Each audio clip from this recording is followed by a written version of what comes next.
in order to get to this future state. For us, it's really about developing what I call a one-team approach or one-team culture. So this is a great quote. It was by General Stan McChrystal. He's got a book called Team of Teams. What he talks about was he inherited a situation in the Middle East during the War on Terror, and he was over a number of different units in the military. So he had Navy SEALs, he had Special Forces, he had groups from the Air Force, and so he had to take all these disparate groups and bring in kind of as a team of teams. They had their own command structures out there. And so if you think about historically, most people think of the military being very command and control. So you have a general officer, you have the Pentagon, and it goes all the way down through to the line troops.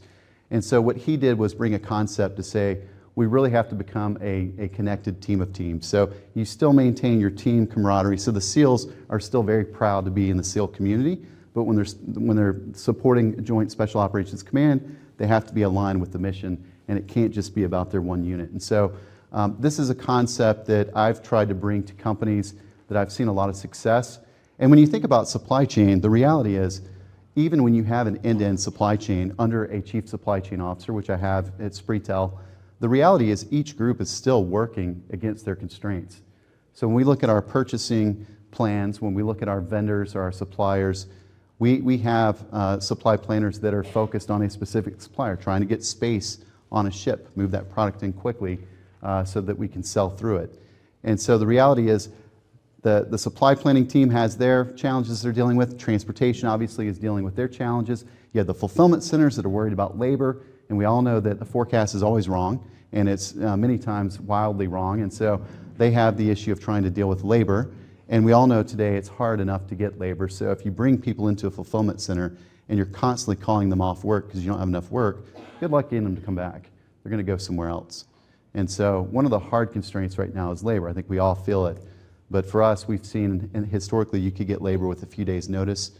Now, in some markets, 3 to 4 week lead time, and the quality of the labor probably is not near what it used to be. So as we think about this for us, it's really getting this notion of becoming a collected team of teams.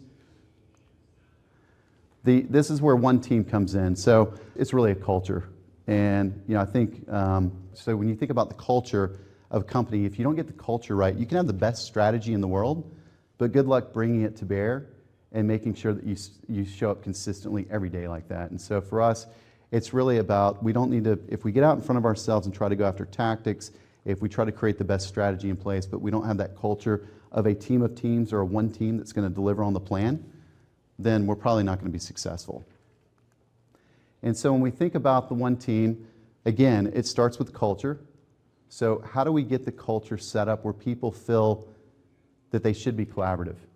How do we make it to where they're incentivized to collaborate with each other? How do we work as leaders to remove those barriers that exist?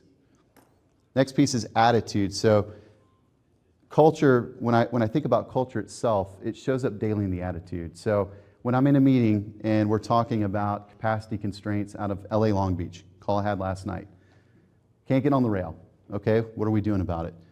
And so I hear someone talk about, well, we need to just wait because we don't want to incur accessorial or transloading cost to take the container and strip it out, put it on a truck.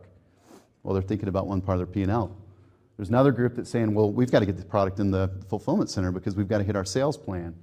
And then you've got a whole other group out there talking about labor in the fulfillment center and now having a 53-foot truck come in, floor loaded, it's going to take them more time. So these are practical conversations that we're having daily. And so when we think about a one-team approach, it's really being able to pause and say, do we have the right attitude to solve the problem together? Because I think Jenny mentioned it earlier, when you think about the Gartner study that was out there, what's the top trait out there, skill set?